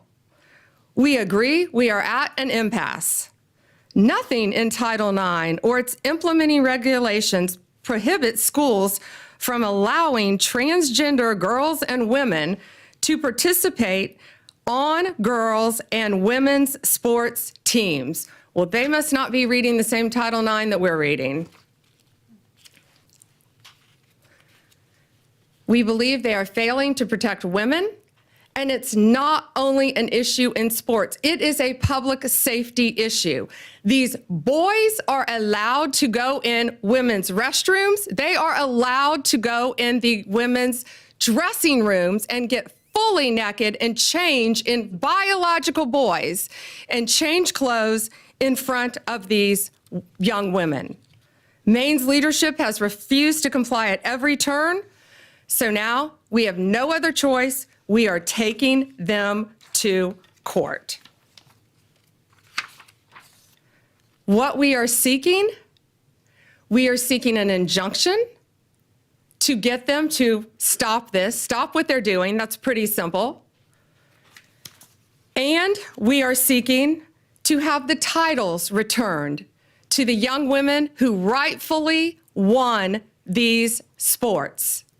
And we are also considering whether to retroactively pull all the funding that they have received for not complying in the past. And I'm so proud of these brave young women standing behind me. I see and lots of parents in the front too, and I've met you. Thank you to the parents for supporting your daughters and telling them it's okay to fight back and stand up for what they believe in.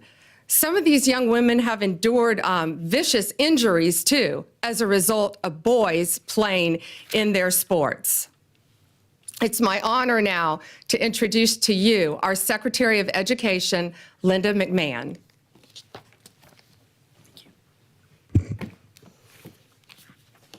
Good morning, everyone. I don't think I could have been stated any better than it was just presented by our Attorney General, Pam Bondi. And I thank you very much for your participation this morning, and I will echo Attorney General's comments about how brave these women are, these young women. And of course, Riley Gaines has been a staunch advocate for the Title IX infractions, since she came on board. And we're so proud to have Riley out there as such a prominent spokesperson. So today we're announcing a weighty development in the Title IX investigation into the Maine Department of Education.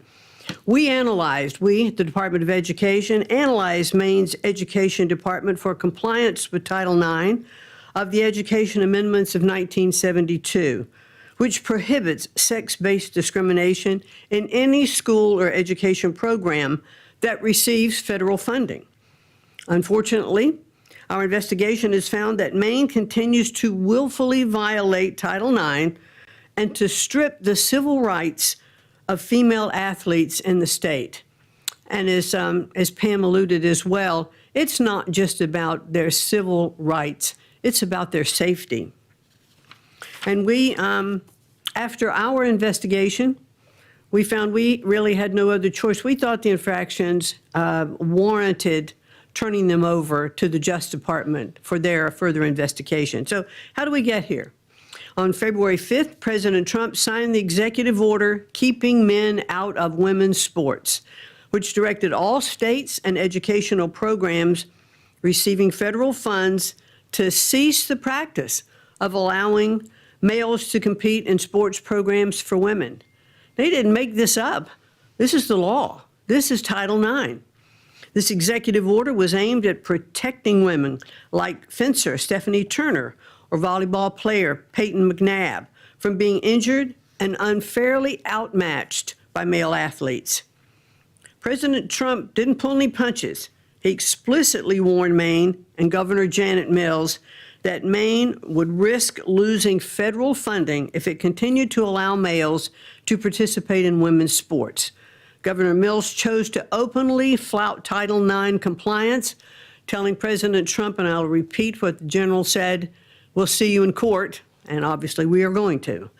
That same day, our Office for Civil Rights opened an investigation into the Maine Department of Education and Maine School Administrative District Number 51 for permitting males and girls sports and denying female-only intimate facilities.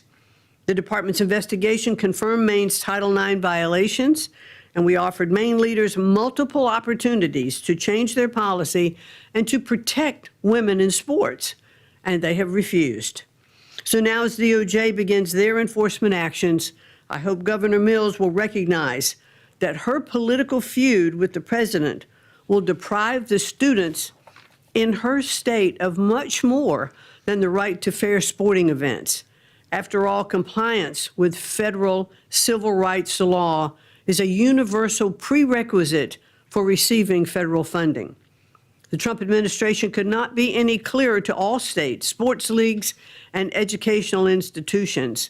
We take the violations of women's civil rights very seriously. I have 3 granddaughters, and I want to make sure that they are treated fairly and that they aren't exposed, in dressing rooms. We want to make sure that if you open women's sports or intimate facilities to males, you expose yourself to federal civil rights investigations. Governor Mills will definitely get her wish. We thank you all for being here this morning. Look forward to seeing you later.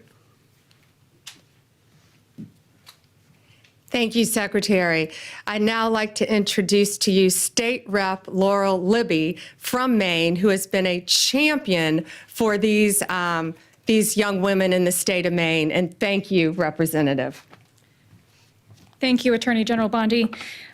It's unfortunate that we have to be here today because Governor Mills and legislative Democrats, along with the Maine Principals Association, continue to persist in discriminating against Maine women and girls. They are out of alignment with 2/3 of Mainers who believe that biological males have no place in girls' sports. Earlier this week, MSAD 70 School Board voted unanimously to align with Title IX. They're in alignment with 2/3 of my fellow Mainers. And I would encourage other school boards throughout Maine, I would exhort you to speak up for Maine girls similarly and vote to align with Title IX. I thank you to the Trump administration and AG Bondi for taking action on behalf of our girls and helping to ensure a safe, fair, and level playing field in Maine. Thank you. President Trump, before he was elected, this has been a huge issue for him. Pretty simple. Girls play in girls' sports, boys play in boys' sports. Men play in men's sports, women play in women's sports. And he got to know a great young woman during that time named Riley Gaines, and we are all so proud and honored to have her here with us. Riley has been a champion nationally for this issue. Riley, please join us. Thank you. Well, goodness gracious, it's an honor to be here, to stand beside, of course, Secretary McMahon, Attorney General Bondi, these amazingly brave athletes, Representative Libby. But truthfully, I'm frustrated. I'm frustrated that we have to be here, that we as women have to stand before you all on national television demanding equal opportunities, demanding privacy in areas of undressing, demanding safety in our sports. Amazing to me that we are still here fighting this fight, that the Democratic Party has really doubled down, tripled down, quadrupled down on their ridiculous stance, but that's exactly what they've done. Let me tell you what sports has done in my life. Of course, in terms of athletic achievement, I very proudly finished my career as a 12-time NCAA All-American, a 5-time SEC champion, actually the SEC record holder in the 200 butterfly, making me one of the fastest Americans of all time, a 2-time Olympic trial qualifier, SEC Scholar Athlete of the Year, SEC Community Service Leader of the Year, The list goes on, but again, just to really reiterate, it's a lifelong journey. It's how I met my husband. It's what gave me my lifelong friends. It taught me how to be a leader. It taught me how to set goals and work to achieve those goals. All things that, of course, I'm utilizing in my life now beyond sports, that leadership in Maine, Governor Mills, Democratic leadership really across the nation, that's what they're denying girls and women of. I'm sure you guys saw the clips and the visuals that surfaced following President Trump's executive order signing of this EO, barring men from participating in women's sports within any educational program that receives federal funding. And it was the most amazing thing to be there.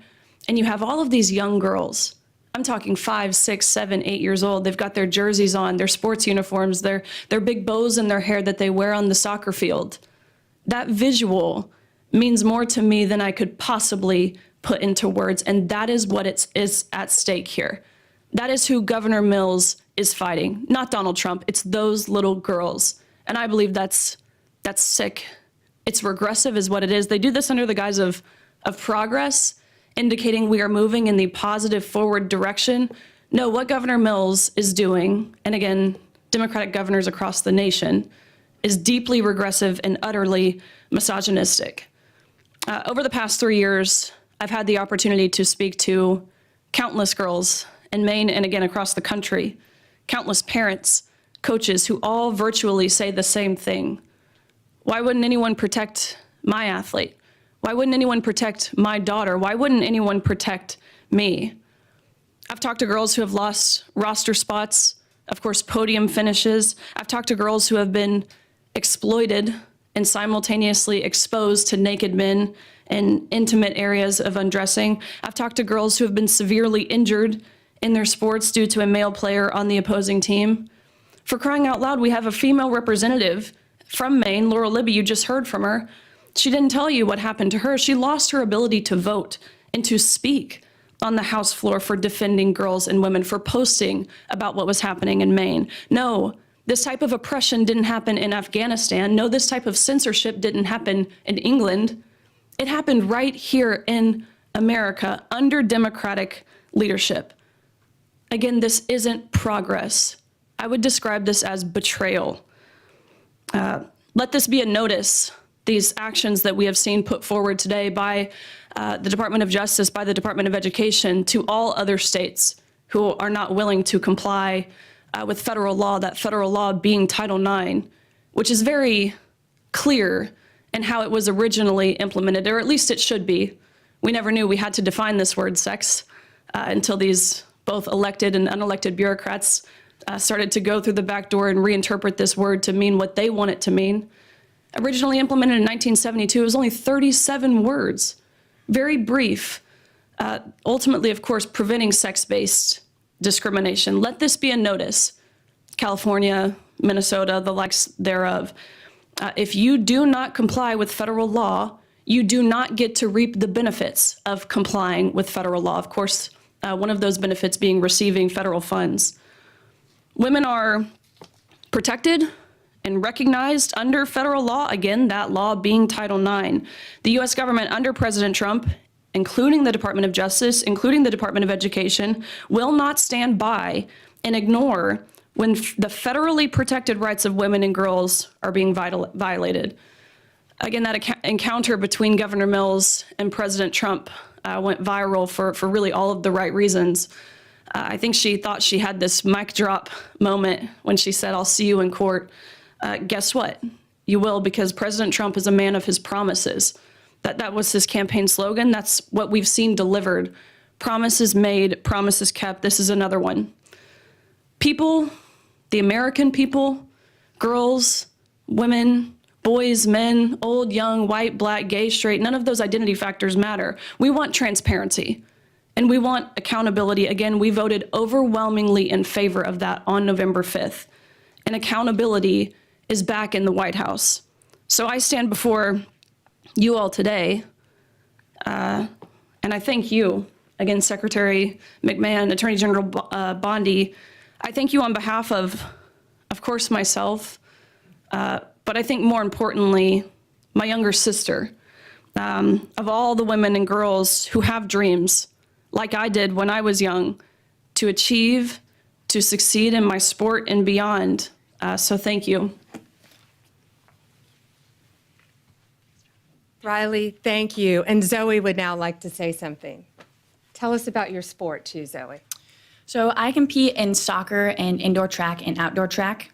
And like was mentioned previously today, I had to watch at the Maine Class B State Indoor Track Championship as my close friend and my teammate and other female competitors lost the state championship to a biological male.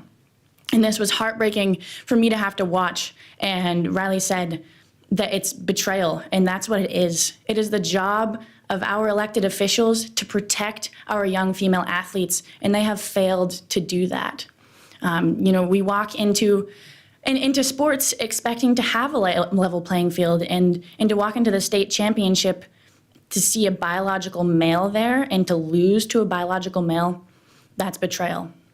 And so I am extremely grateful to AG Bondi for standing up for us when our elected officials aren't doing that. And on behalf of the girl athletes in Maine, I just want to say thank you all, and I look forward to having a level playing field back after this fight. So thank you. And Cassidy wants to say a few words. My first experience was when I was 13 years old. I was going to change for gym, and I walked into the locker room, and there was a biological male there. From that point on, my junior year, I competed in Nordic skiing and lost to a biological male numerous of times. I am fighting this fight for generations to come. And the fact that our governor can look the women of our state in the eyes and say, I'm not going to fight for you, is heartbreaking, and it's betrayal, like Riley said. I just want to thank all these women standing behind me and President Trump for fighting for us, because even though my own governor isn't fighting for me, I know there are people out there fighting for me. Thank you, Cassidy. It takes a lot for these young women to be standing up here saying this too. And again, I'm looking at their amazing parents in the front row who have supported them, who I've gotten to know, who are protecting them every step of the way and telling them that they have a voice to stand up for themselves and future generations of young women to come and many athletes. Gates, should we take some questions? Yeah, absolutely. Questions? Mary Margaret, Daily Wire. Thank you, Attorney General Bondi. I wanted to ask if there's other states that you're focused on. Which ones are next for these types of abuses, including men and women's prisons? Well, first we're looking at, for this, we're looking at Minnesota. We're looking at California. We're looking at many, many states, but they are the top two that should be on notice because we've been communicating with them. And just like Maine, we're not going out there. We don't want to be suing people. We want them to comply with the law. And that's what we're doing. We have given them opportunity, Maine, an opportunity over and over again. The Department of Education, HHS, they went and sat down with them in person, multiple meetings, and got nowhere. So now this is where we are because they refuse to protect young women in their state. So yes, Minnesota, California, multiple states. As far as prisons, had nothing to do with Title IX. We took away funding from Maine as well. We decided to go a different direction in our grants because we saw one reason they allowed a 6'1", 245 giant man who had violently, no murders, nice, but he had violently murdered his parents with a knife and the family dog, serving life in prison, and he chose to identify as a woman. So guess where he's being housed? In a female prison in Maine. So therefore, my office, we don't want to give any more money to the Department of Corrections in Maine if that's how they're going to act. We're going a different direction in our funding. Sadie with the Journal. Hi there. So Maine's governor yesterday said there were maybe at most 2 trans athletes in Maine schools right now. I just was hoping you could talk a little bit about the sort of amount of federal resources that you're putting into this and why that's worth it given the small impact in Maine. And I have a second off-topic question too. Given that it has some of the same elements as the fire bombings of Tesla dealerships that you've charged federally and called domestic terrorism, I'm wondering if you would say the arson at Pennsylvania Governor Josh Shapiro's house would also be domestic terrorism, and something you would investigate federally, and if not, what constitutes domestic terrorism? Okay, so first, the on-topic question about the, I haven't heard Janet Mills' comment. Governor Mills said it's only a couple trans athletes. Well, I think those are boys who identify as girls wanting to beat girls in girls' sports. Well, if one young woman is in jeopardy, one, that's enough for us to be standing up here. One, no boy will be undressing in a girl's locker room. No boy will be walking in a woman's restroom. And no boy, when we're finished with this, will be beating young girls in sports. These young women many of them have trained, since you were in elementary school for your sport? Riley, when did you start swimming? 4 years old. They have trained their entire lives. Some of them have lost scholarships. They have lost regionals. They have lost state because of boys. I don't care if it's one. I don't care if it's two. I don't care if it's 100. It's going to stop, and it's going to stop in every single state. Tesla. You ask about, yes, Tesla. You ask about, so I spoke to Governor Shapiro. I think you're referring to his governor's mansion. I spoke to him. It is absolutely horrific what happened to him. Kash Patel also spoke to him. We have been praying for Josh, for his family. Those photos, it was horrible. I firmly believe they wanted to kill him. The defendant allegedly said he was going to use a hammer if he could have gotten to the governor. I've known the governor many, many years. It is horrible. And yes, we are working with state authorities to do, it's now a pending investigation, anything we can to help convict the person that did this and keep them behind bars as long as possible. David? Two questions, one on topic and one off topic. Sure. I'll start with the on topic. Minnesota and California, you mentioned you're looking at them. Are there active investigations into those states? Are there conversations? In which state do you expect to be next based on those conversations? Both. We have reached out to them. We have sent them letters. We're in the same posture we were in the beginning here with Maine. So let's see what they do. Let's hope they comply. Again, we don't want to sue anyone. We just want you to comply with federal law and protect girls, period. But yes, we are fully prepared to sue them and others that we will be looking at as well. And then my off topic, big topic over the past few weeks, Kilmar Abrego Garcia in Maryland. He's in a prison now in El Salvador. He was sent there. You insist, the president, everybody in the administration insists that he is MS-13. It appears that there's not going to be any sort of trial. He's not going to come back. DHS said he would be arrested and redeported if he comes back. Why not show the American people the evidence that he's MS-13 so they can make an informed decision? And that goes the same with this Henry Josue Santos, who was picked up in Virginia, who is now presumably going to be deported as well. Why not show the public the evidence? Well, he is an illegal alien who has been living illegally in our country from El Salvador. ICE testified, an immigration judge ruled he was a member of MS-13. An appellate judge ruled he was a member of MS-13. Hard stop. He should not be in our country. He was deported. They needed one additional step in paperwork, but now MS-13 is characterized as they should be, as an FTO, as a foreign terrorist organization. So he is not coming back to our country. President Bukele said he was not sending him back. That's the end of the story. If he wanted to send him back, we would give him a plane ride back. There was no situation ever where he was going to stay in this country. None. He would have come back, had one extra step of paperwork, and gone back again. But he's from El Salvador, he's in El Salvador, and that's where the president plans on keeping him. But the evidence, we're not going to see the evidence? We have the transcripts from the court hearings. I'll be glad to give you the court hearings from 2019, what we have. Sure. You've been listening to Attorney General Pam Bondi talking about a lawsuit from the federal government filed against Maine over Title IX. More simply put, this is discussed as transgender athletes there in the state of Maine. The state governor taking the issue that somebody can join the sports along with their that associates with their gender identity. The Trump administration taking issue with that.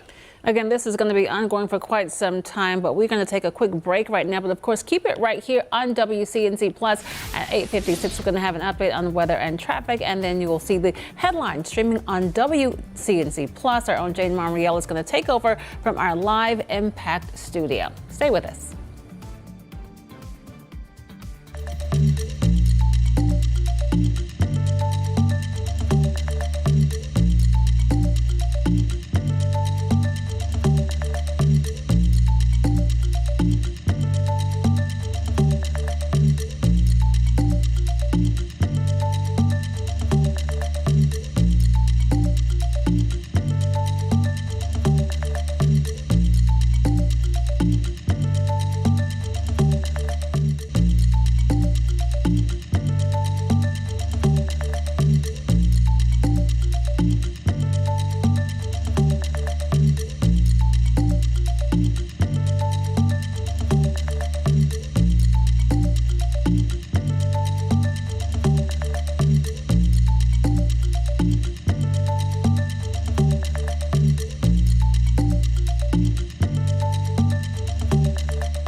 Well, good morning, everybody. Here's Guy Roofing 70 forecast. Getting right to it. You can see that this is the bottom for our high temperatures and the bottom of our low temperatures by tomorrow. Then after that, we are warming up big time. Today is a beautiful day, wall-to-wall sunshine. Get outside and enjoy this spring day. Mid-70s followed by the lower 80s, and then boom. Upper 80s on Saturday and a very warm Easter ahead. Mostly cloudy skies leading to increased rain chances heading into next week. Up next, we have Becca with our morning commute, seeing what's going on. Things are starting to settle down out there as we look at the big picture traffic map. Not nearly as dense on 77 northbound. That being said, though, got a couple of problem spots out there, including this one. I-85 northbound. This is at the Billy Graham Parkway. One lane of traffic currently blocked off, and this is being reported as an obstruction on the roadway, so slowdowns are associated with that. In addition, East Charlotte, we've got a serious crash. This is on East Harris Boulevard at Tri-Sting Road. This is a injury accident causing delays in all directions. You'll want to avoid the area.